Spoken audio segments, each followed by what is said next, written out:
Manikarnika, the Queen of Jhansi, thugged again. If visual sweep and platitudes about patriotism and feminism were enough to power a film, Manikarnika would have been a blockbuster. But the grandeur weakens into grandiloquence, since top-notch writing and direction were the requirements of such an expensive film. Manikarnika, the Brahmin girl brought up like a fearless Kshatriya, is introduced with a bow and arrow aimed at a lion.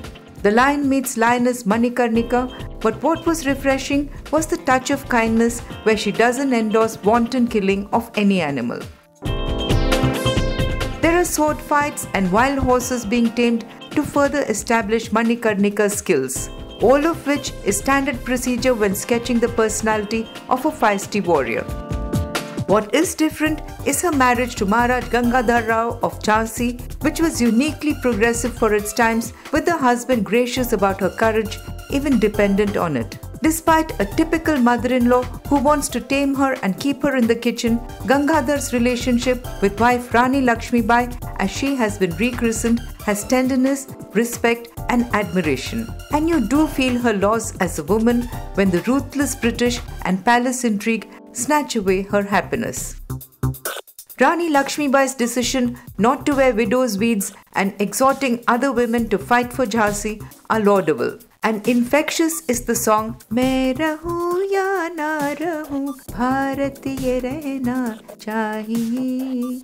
But with Krish Jagarlamudi and Kangana Ranaut sharing the director's chair, the narration of several link scenes is patchy and not gripping.